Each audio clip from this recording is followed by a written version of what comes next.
Welcome back! Congratulations on your commitment to turning your expertise into cash. Thank you so much for giving me the privilege and the opportunity to share with you the secrets that I accidentally discovered 5 years ago to turn expertise into cash by telling true stories that inspire people to change their lives. These secrets have enabled me to make £673,000 in just 9 days. And I've been able to repeat that level of success because I turned what was an accidental discovery into a simple 5-step system so that there would be no mistakes moving forward. This video series, I'm going to show you how to use my simple 5-step system to turn expertise into cash. Hi, my name is Roland Eva, and 5 years ago I accidentally discovered the secret to turning expertise into cash by telling true stories that inspire people to change their lives. This system enabled me to make £673,000 in just 9 days. In this video series, I'm going to show you how to use my simple 5-step system so that you can do the exact same thing and make a giant leap forward in your income virtually overnight. So, just as a reminder, here are the 5 simple steps. Step 1 is to define your expertise. Step 2 is to build a community of raving fans. 3 is to earn their trust. Step 4 is to package your expertise, and step 5 is to make your community feel good about buying. So, in the first video, I shared with you how to define your expertise by answering one simple question. What problem do you solve for who? If you haven't seen that video, please do go and watch it now, because each step builds on the last. So that step 1 really is the foundation for everything that comes afterwards. And you can watch that video by just clicking on the link over there. It's just above this video on your left, which is my right. So in the second video, I showed you how to build a community of raving fans for free. So if you haven't watched that video, again, you can do so by clicking on the link above this video. And in the third video, I shared with you how to package your expertise. In today's video, I'm going to share with you the secrets of persuasion. I'm going to share with you how to tell an inspiring personal story that will make your community feel good about buying. So before we jump into the process of how to tell an inspiring personal story to make your community feel good about buying from you, first I need to ask you a question. What's the worst grade you've ever got in an exam? My worst grade, I am actually ashamed to say, is 10%. To make matters worse, especially for somebody who earns his living writing, it was in an English exam. 10% in an English exam. Now believe me, I felt terrible. When I tore open the brown envelope, pulled out the small piece of paper and saw the result, I wanted the world to swallow me up. I wanted to just tear that up and to walk away from the problem. I wish nobody would know. But of course everybody knew. My friends knew, and they teased me relentlessly. My parents knew, and although they didn't tease me, they weren't pleased. Like, they were not pleased. Now, the one upside of failing that badly, there is always an upside to everything in life. The one upside of failing that badly is that I got a lot of attention and a lot of help. Now, it was unwanted help, but it was help all the same. And it was the help that I needed more than anything else. Because what it gave me was the opportunity to learn and fail, to improve and fail, to keep improving by hard work and dedication. So, in the space of 3 months, when I had my next exam, my grade improved from terrible to mediocre. I went from 10% to 55%. Now believe me, I was pretty overjoyed at that. Now, I wasn't excellent, I was mediocre.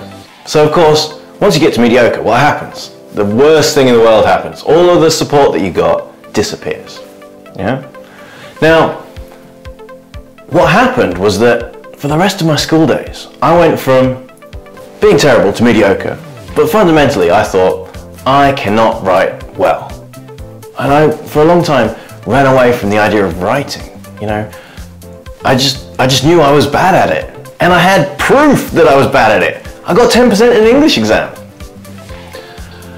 But of course you can't hide from your fears. Ultimately you have to face them because, you know, I did sciences at A levels, but you still have to write essays. So you still need to be able to read and write. You still need to be able to write. And when I got into marketing, what I realized is that, marketing that makes the cash register ring, direct response marketing, is that nothing happens until the sales message is written. So even on a video, even this video that I'm recording now, I actually wrote out every single word for word.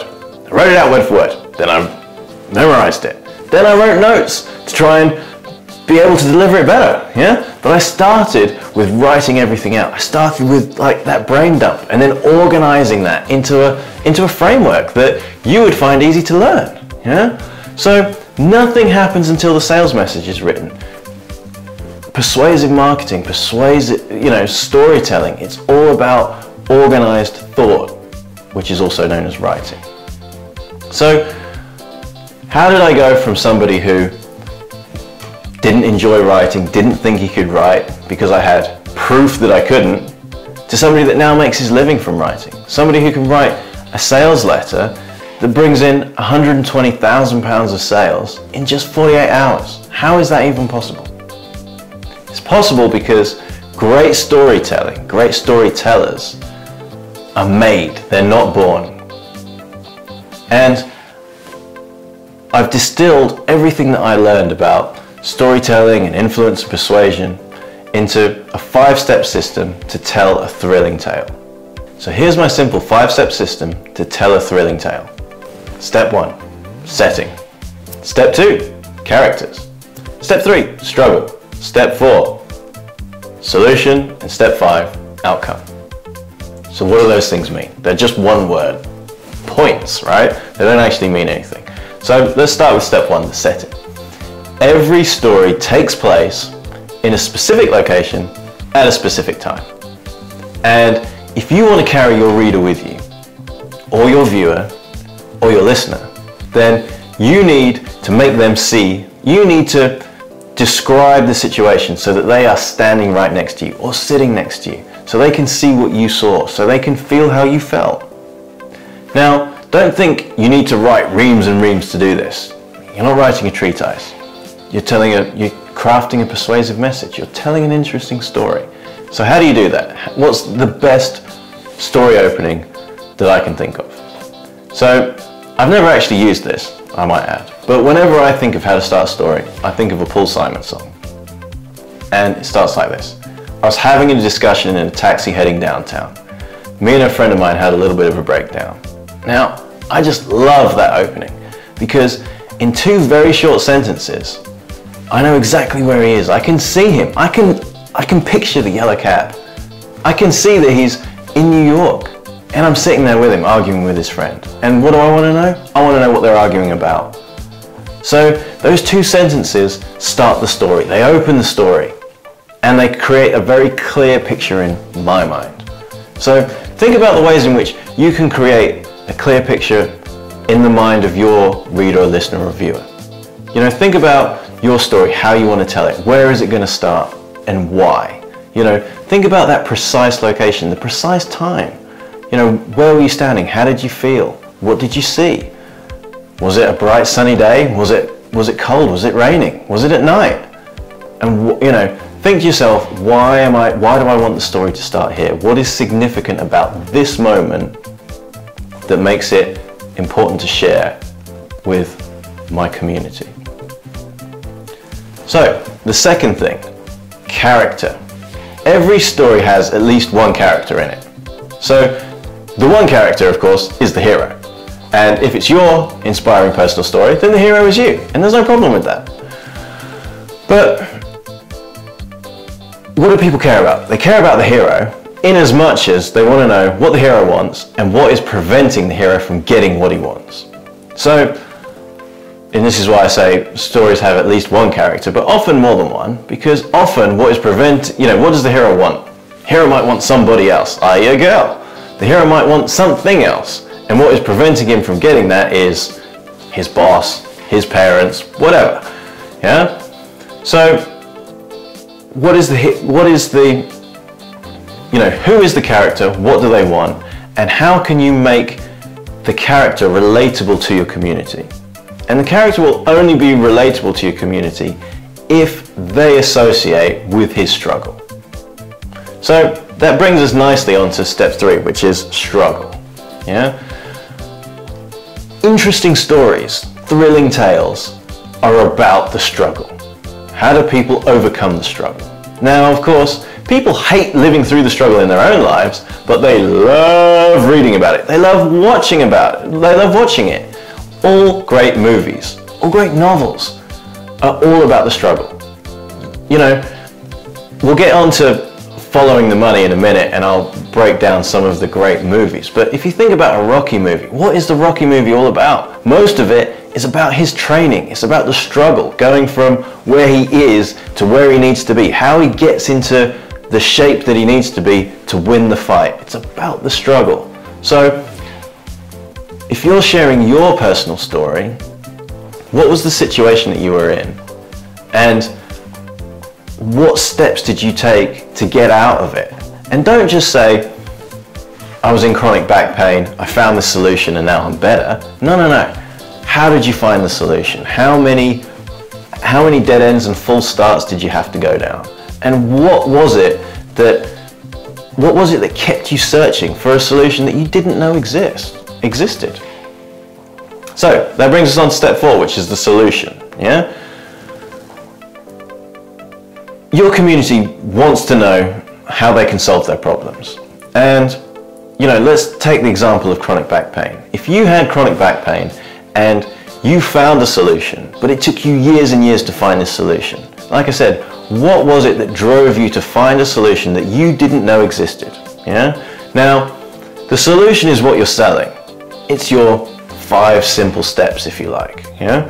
Now, you don't need to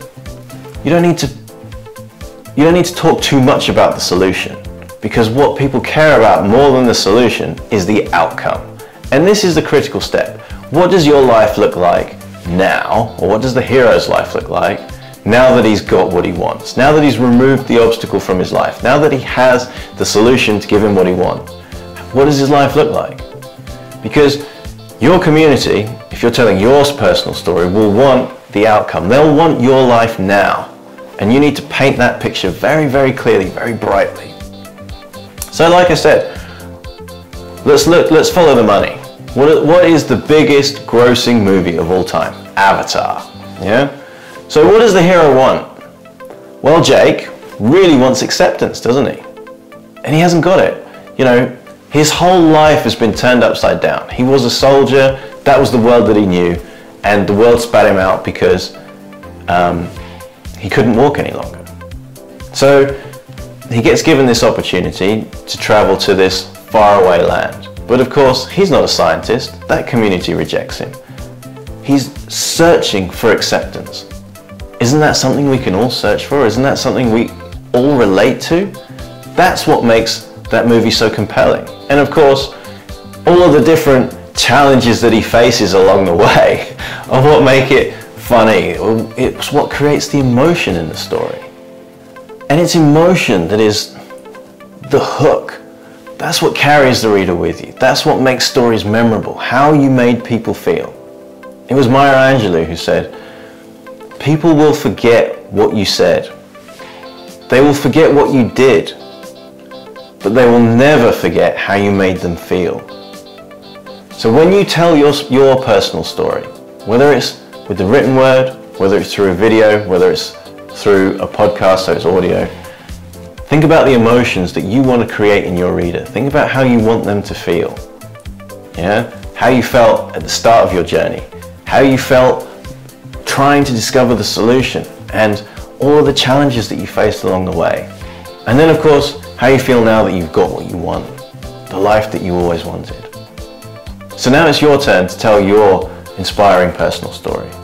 So make a list of the stories that you want to tell of your struggle and success. Yeah, start with the biggest life-changing events and then think about the other stories that you can tell, because you're going to need to tell more than one. Yeah? And then write each story out using the simple 5-step system. Like I said, think about the setting. Think about why you've chosen that moment. You know, the setting needs to be a pivotal moment. It's not just, I was walking down the street and nothing happened. It's, I was walking down the street and, I was struck by lightning, but not physically so I died. I was struck with a thought and that created this burning desire in me. What happened and why? Yeah? So think about the setting and then think about how you can use that setting to grab the reader's attention and to pull him into your story in a memorable way. So please take the action and do this. Remember that knowledge without action is no change in your life. And I'm not here to just share some knowledge with you that you think is interesting and then you get on with your day. I'm here to try and help you change your life. So please, please, please take the action. And as always, I've written an ebook to help you do that. So you can download that just below this video. You'll literally see a picture of the cover of the ebook and there'll be a link next to it to download it. So please download it. That will walk you through the steps that we've covered in today's video, and it will help you identify your personal story and help you to tell your story in a thrilling way, in an inspiring way, and in a memorable way so that your community will feel good about buying from you. So we've come a long way together, and I really would like to thank you for watching this entire video series. But this is actually just the beginning. You know, I hope you've enjoyed this. I hope you found it useful. And if so, I would like to ask you to take one more step with me, because I'd like to invite you to join me live. In a couple of days' time, I'm going to be running a live online training.